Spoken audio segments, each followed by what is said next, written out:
Hello guys, for today's video po, ako ay mag-harvest ng aming kalamansi.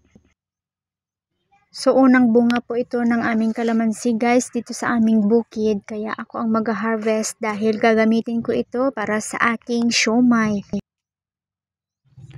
Laking tipid talaga guys kapag meron kayong sariling tanim Kapag kakailangan mo at gagamitin mo, mayroon kang mapipitas or makukuha. Kaya naman ugaliing magtanim para meron tayong aanihin. Talagang napapatagal po yung ating pagpipitas ng kalamansi guys dahil gumagamit ako ng gunting instead na kukunin mo na lang doon sa kanyang tangkay. Isang paraan po kasi ng pagpipitas ay yung gagamit ka talaga ng gunting guys instead na hilain mo lang siya doon sa kanyang tangkay guys dahil madaling mabulok ang kalamansi kapag nabalatan. At kung gusto mo ring magtagal yung kalamansi mo na hindi mabulok, iwasan mo rin na malaglag siya sa lupa guys dahil doon po magsisimula yung pagkabulok niya guys.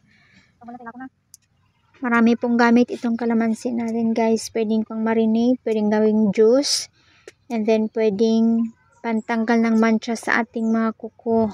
Yan guys. Pwede ring ilagay sa kilikili para hindi lalabas yung ating power.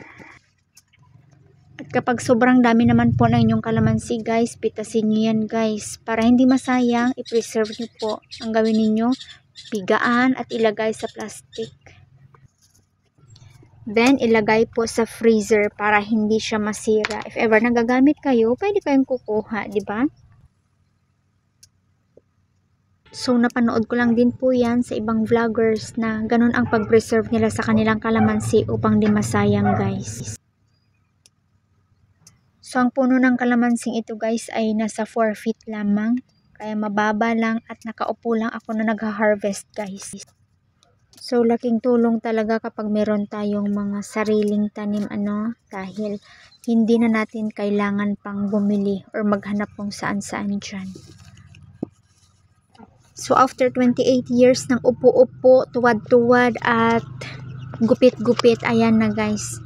Nasa 4 kilos po yung aking na-harvest. Ayan na guys. Thank you for watching. Bye!